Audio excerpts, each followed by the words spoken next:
70s superhero David Bowie turned on the star when he returned to his native London in the midst of his first tour in 5 years. Most of the songs were taken from the new album Outside, and fans expecting a string of golden oldies were left out in the cold.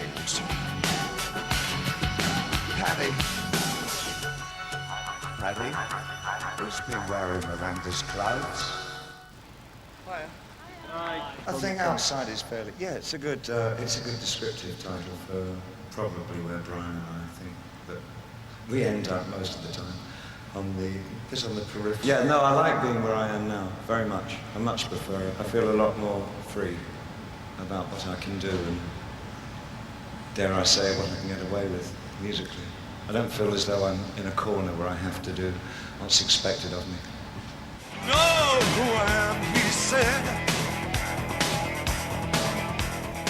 The concept album sees Bowie in several guises on a state-of-the-art travelogue from 1977 up until the new millennium. So far, it's received a favourable response from the critics, but maybe fans will have to face up to the fact that time has changed David Bowie.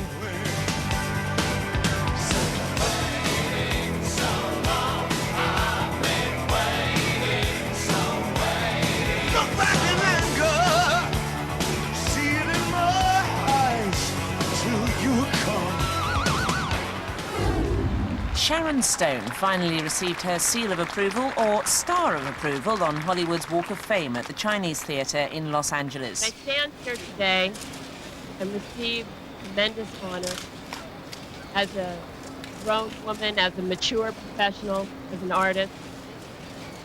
I am deeply gratified, and I am enchanted, and I'm honored that you're here to share it with me.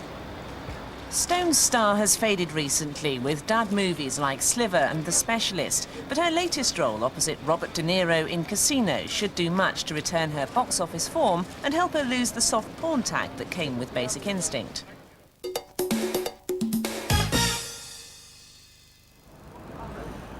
English cinephiles and a few familiar Hollywood faces showed up to see almost 200 features at London's International Film Festival recently.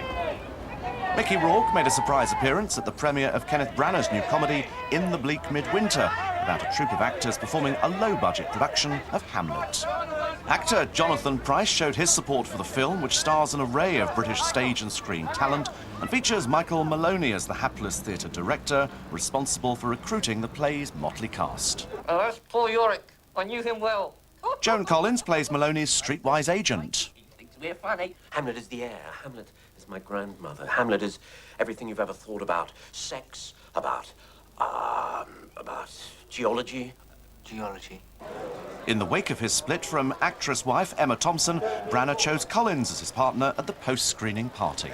Our director is an actor, and we had the best time. He was a wonderful director, very kind. I do not.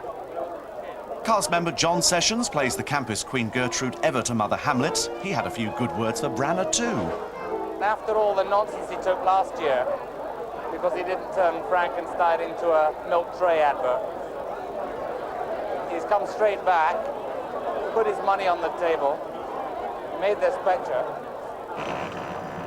British cinema aside, one of the most talked about films this year was Tran Anh Hung's powerful drama Cyclo. Set in contemporary Vietnam, the film follows an innocent young man's journey into the world of drugs and crime.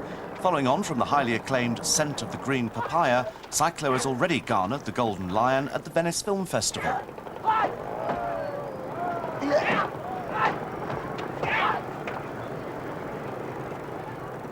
Tran's actress partner, Tran Nguyen Hy, also stars in the film.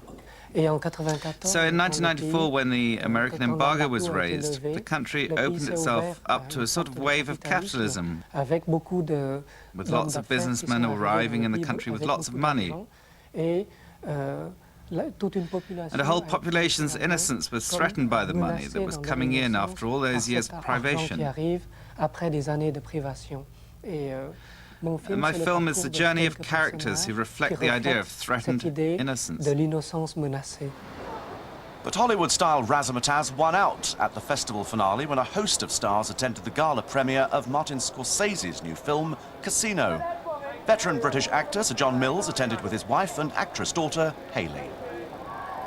Spanish director Pedro Almodovar turned on the Latin charm with the help of his favourite actresses. And even though she doesn't get much airplay these days, Kylie Minogue still got the crowd going. The final honours went to Scorsese for the film that's best described as a follow-up to his 1990 gangster pick, Goodfellas. While Casino's come in for criticism for its violence, most people agree that Sharon Stone and Robert De Niro provide enough acting dynamite to keep the film on a lucky roll.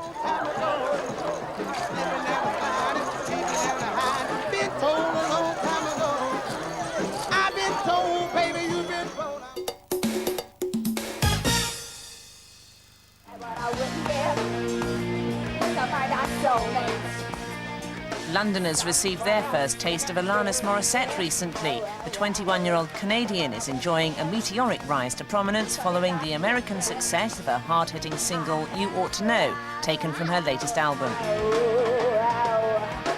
Take a Little Pill comes out of a lyric in You Learn, and a lot of the premises that I wrote about on the record sort of came from times in my life where I was going through some difficult things, to say the least. So what I didn't know at that time was that, you know, there'd be a point in time where I'd look back on it, you know, in retrospect and realize how, you know, how much I had transcended, and that it was worth it for me to have gone through those things, whatever they were, you know.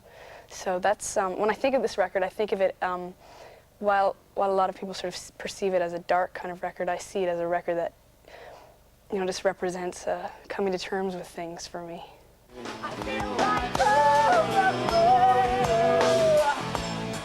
Morissette is no stranger to the music scene. She released her first record aged 10 and immediately became a starlet in her native Ottawa.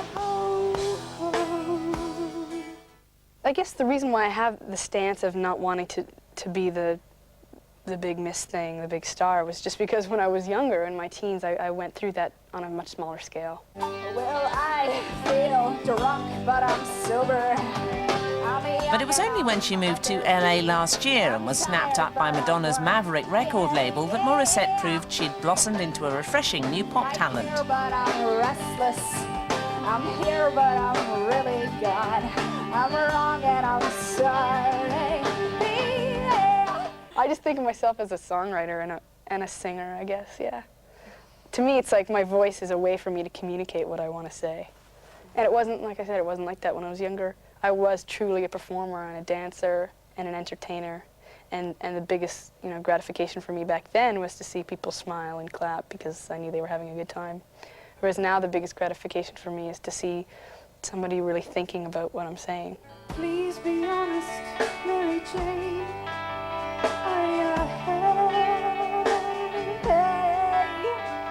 With plenty of raw vitality and lyrics which strike a deeper chord, Morissette is aiming to take her growing fan base to a higher plane.